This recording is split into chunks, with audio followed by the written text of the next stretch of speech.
Assalamualaikum warahmatullahi wabarakatuh. Salam sejahtera bagi kita semua. Terima kasih saya ucapkan kepada Bapak Ibu yang telah mendukung channel ini untuk terus berkembang. Kepada Bapak Ibu yang belum subscribe channel ini, mohon untuk di subscribe terlebih dahulu dan aktifkan lonceng notifikasinya. Karena subscribe dari Bapak Ibu adalah motivasi bagi saya untuk terus berkarya dan berbagi informasi penting seputar pelaksanaan penerimaan P3K Guru. Oke, langsung saja sesuai judul. Video kali ini saya akan membahas ciri-ciri pengisian DRH dan unggah dokumen yang akan BTL pada saat tahap pemberkasan. Yang pertama, mari kita bedah terlebih dahulu untuk pengisian DRH-nya. Nah, pada tampilan layar ini sudah ada langkah pertama untuk pengisian data perorangan. Di sini bisa kita lihat ada data yang sudah terisi secara otomatis dan tidak bisa dirubah. Misalnya, nomor induk pendudukan, kemudian nama sesuai ijazah, nama KTP, tempat lahir KTP, tanggal lahir ijazah, dan tanggal lahir KTP. Kemarin ada yang bertanya, apakah jadi masalah jika nama KTP dan nama ijazah berbeda? Di video sebelumnya, sebenarnya saya sudah jawab, tapi di sini saya coba jawab kembali. Jika nama KTP dan ijazah yang berbeda, tidak akan menjadi masalah apabila perbedaan nama di KTP dan ijazah tersebut hanya sedikit. Kemudian ada yang bertanya lagi, jika nama ijazah pada kolom yang ini, pada saat pendaftaran ada kesalahan dalam penulisan. Misalnya hurufnya terbalik, seperti contoh pada tampilan layar ini. Nah, ini juga tidak akan menjadi masalah Bapak Ibu. Yang penting pada saat penulisan nama, di bawah kolom nama KTP ini harus diisi dengan benar. Jika sampai salah juga, maka statusnya akan BTL. Kemudian untuk kolom yang saya tandai merah ini, jangan lupa untuk pengisiannya harus menggunakan tulis tangan dengan huruf kapital dan tinta hitam.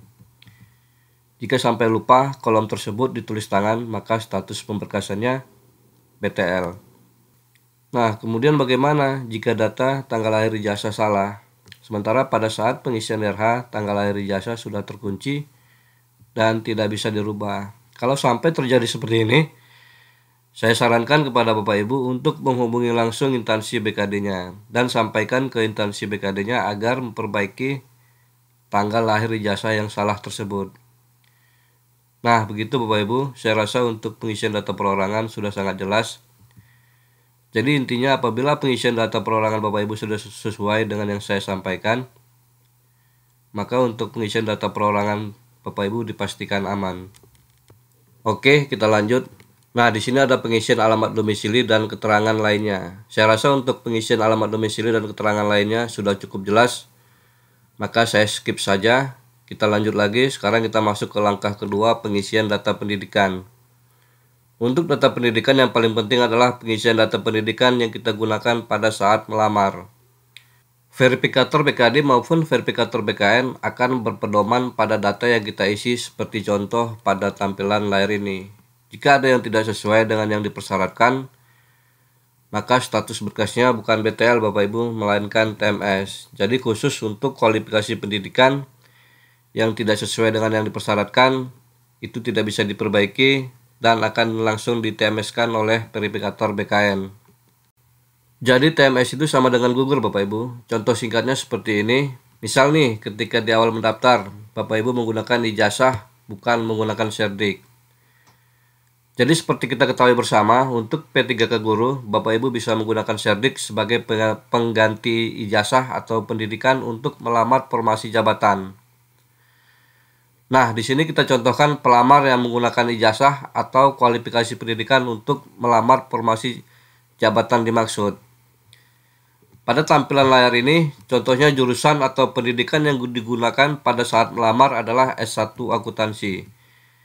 Misalnya, S1 akuntansi tersebut digunakan untuk melamar formasi guru kelas SD.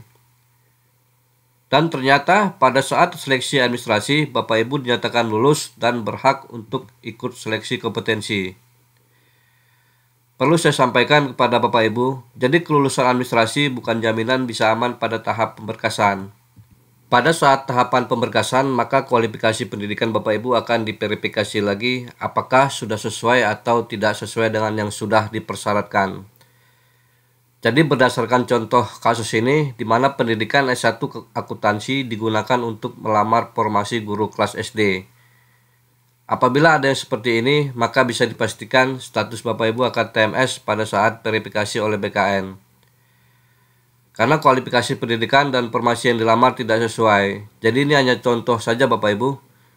Untuk lebih detail tentang linearitas atau kesesuaian kualifikasi pendidikan dengan formasi jabatan yang dilamar, Bapak Ibu bisa lihat SE Dirjen GTK tentang kualifikasi akademik dan sertifikat pendidik dalam pendaftaran pengadaan guru P3K.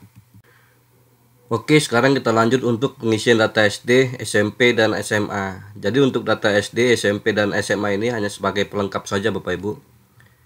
Verifikator BKD maupun BKN tidak akan secara khusus untuk memeriksa data-data tersebut. Jadi bagi Bapak Ibu yang ijazahnya paket A ataupun paket B serta paket C itu tidak akan jadi masalah. Kemudian jika pada saat kelulusan belum terakreditasi, maka untuk pengisian akreditasinya cukup diisi dengan tanda strip saja. Nah, saya rasa hal-hal yang akan membuat BTL ataupun TMS pada pengisian data pendidikan sudah cukup jelas saya sampaikan. Tapi apabila masih ada pertanyaan bisa ditulis di kolom komentar.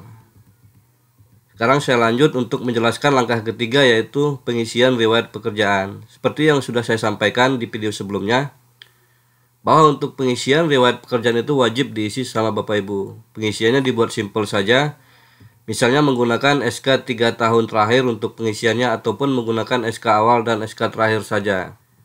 Nah, yang jadi pertanyaan, bagaimana jika pejabat penandatangan pada SK berganti Pak? Misalnya untuk SK pengangkatan awal di tahun 2012 sampai dengan 2015 diterbitkan oleh kepala sekolah.